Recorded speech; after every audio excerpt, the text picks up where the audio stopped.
DC News Now. Rain moving into the DMV tonight. Meteorologist Damon Matson tells us how long it'll stick around.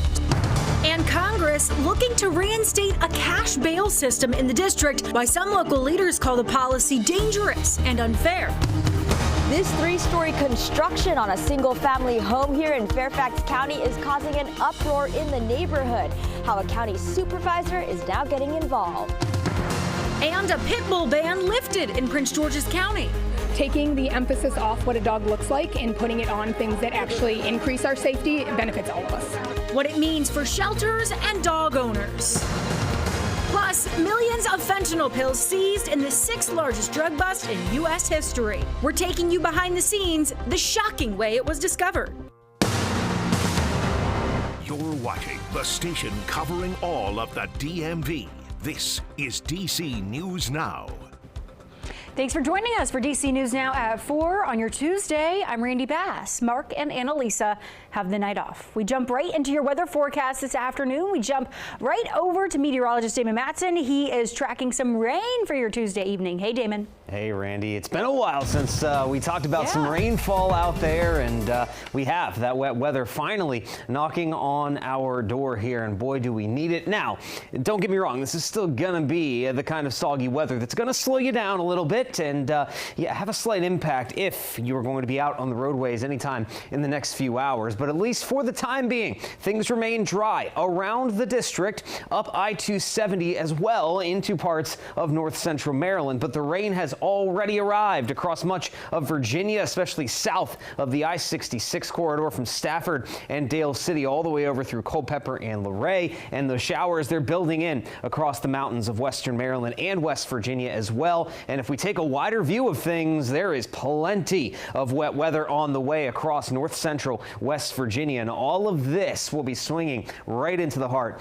of the DMV as we head into the night. So just expect to see more rainfall on that radar loop over the next few hours, and those scattered light showers that we're seeing in places right now will turn to a steady rain as we head through the middle of the night. So for the most part, once you make it home and stay off the roads a little later on, the bulk of the steady rain will be moving through. But when should we expect things to dry out as we roll on into Wednesday? And is there more rain where this came from for later this week? We'll have a full look at your forecast coming up here in just a bit. All right, Damon, thank you. Happening now. D.C. leaders and advocates are rallying outside the Capitol, opposing 2 House bills that aim to amend D.C. laws. One looks to reinstate a cash bail system, which hasn't been in place in D.C. since 1992. D.C. News Now's Marielle Carbone is live at that rally. Marielle, what is the message there today?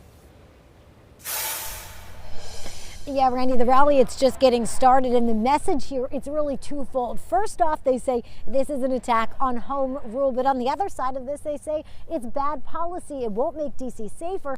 In fact, they're arguing it'll make it more dangerous. This is a really terrible and dangerous idea. That's the reaction from D.C. advocates and leaders as the House looks to reinstate a cash bail system in the district, a system that hasn't existed here in more than 30 years. And what it meant was that if you were wealthy, you didn't stay in jail, and if you were not wealthy, you would probably have to stay in jail. Ariel Levinson-Waldman is the director of SEDEC DC, a group that offers free legal services to low-income people. He says the data is clear. We know from data around the country that where there's cash bail, where people spend more time in jail, they're more likely to reoffend. They're more likely to cause harm to themselves, to their communities. House Republicans argue otherwise. You know, the cashless bail is really a problem because the police officers, risk their lives to arrest and make sure criminals are put in jail.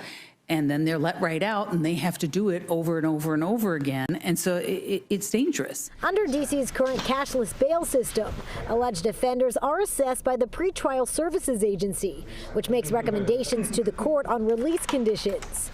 Data by the agency shows over a 9-month period, only 1.2% of people released were rearrested for violent crimes. Someone's ability to pay has no bearing on if they're a public safety risk to our city. Councilmember Brooke Pinto. If they want to be partners with us on public safety, there are avenues to do so. Appoint judges to our bench that has a 21% vacancy, to charge ankle monitors that are running out of battery. And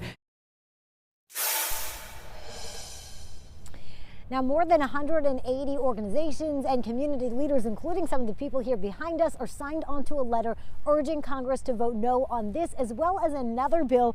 That one would undo parts of the Comprehensive Criminal Justice and Reform Act, which deals with police disciplinary actions and different policies around use of force. Both of those are expected to be taken up by the House tomorrow.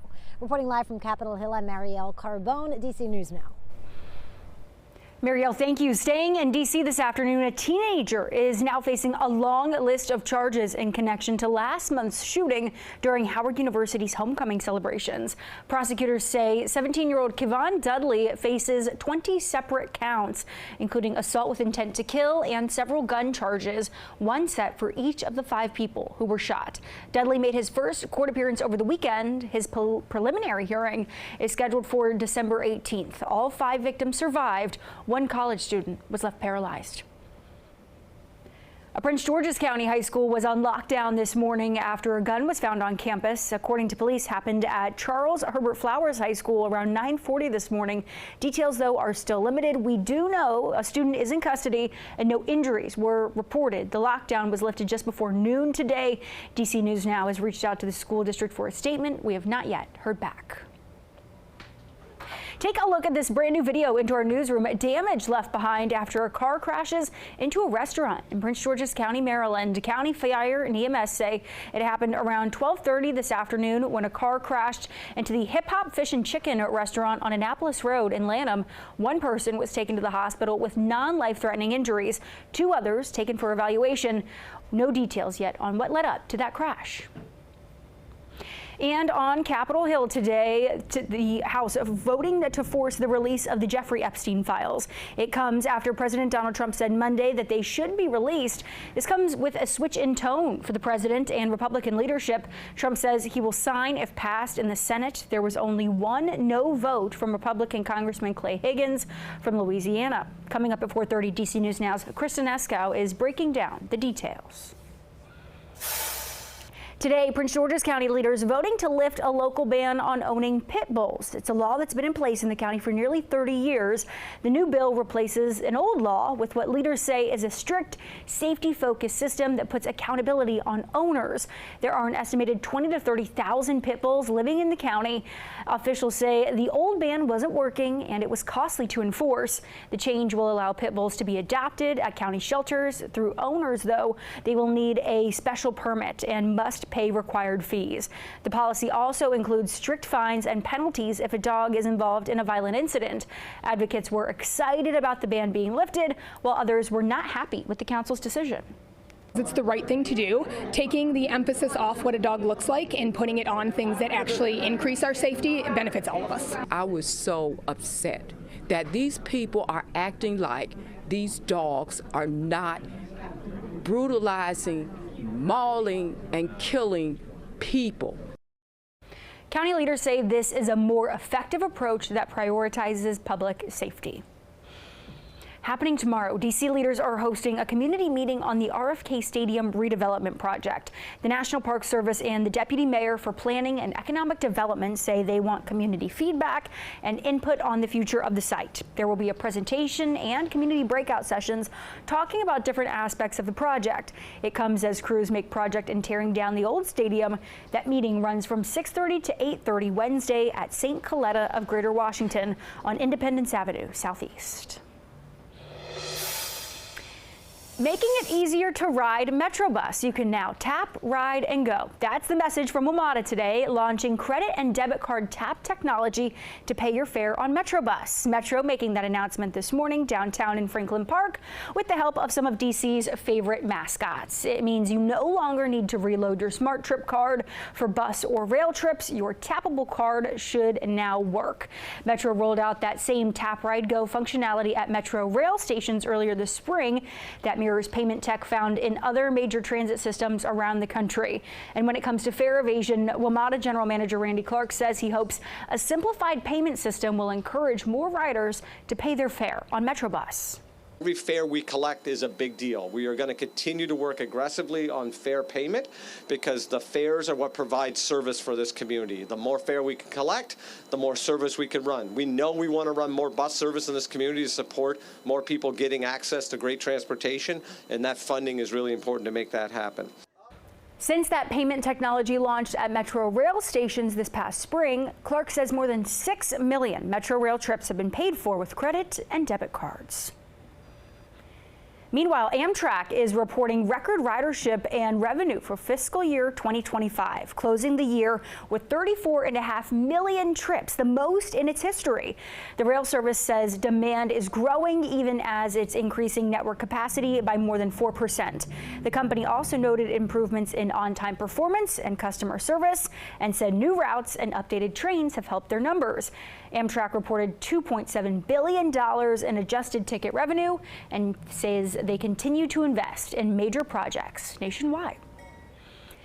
And check this out, there is a new ranking for 2025's most charitable cities, and taking the top spot for a medium-sized city is Arlington, Virginia, and at number 2, Silver Spring, Maryland. For large cities, DC, we came in at number 2. Those rankings are determined by charitynavigator.org. And for small cities, second place went to Reston, Virginia, and third place to nearby Annandale. It's generated by dollars donated per capita when researchers grouped donors by zip code.